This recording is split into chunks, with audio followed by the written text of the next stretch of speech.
आप सुन रहे हैं एजी एंटरटेनमेंट की धमाकेदार प्रस्तुति।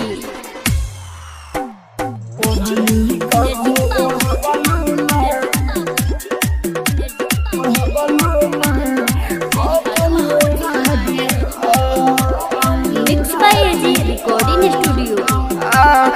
कहलू तो शादी दूसरा से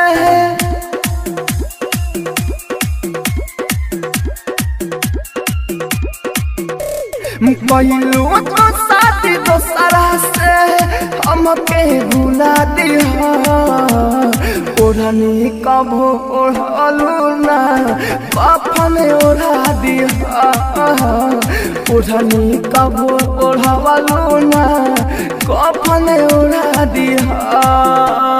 शादी तो कहलू दूसरा से हमके भुला दिया। ओढ़नी कबो ओढ़लू ना कफन ओढ़ा दिया। ओढ़नी कबो ओढ़लू ना कफन ओढ़ा दिया। आप सुन रहे हैं एजी एंटरटेनमेंट की धमाकेदार प्रस्तुति।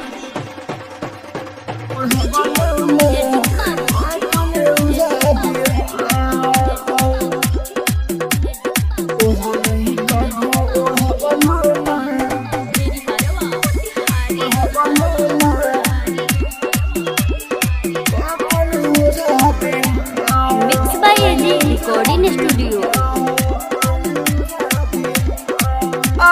सोचल सारा सपनवा दिहलू रानी भुलाई।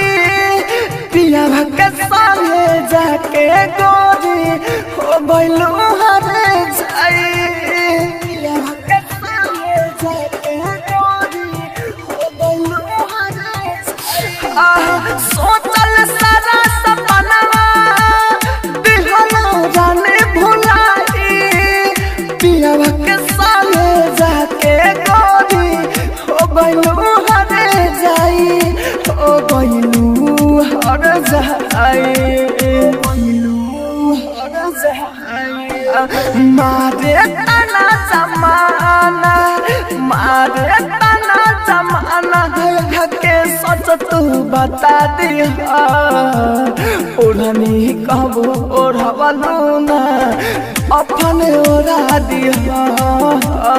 ओढ़नी कबो ओढ़लू ना कफन ओढ़ा दिया।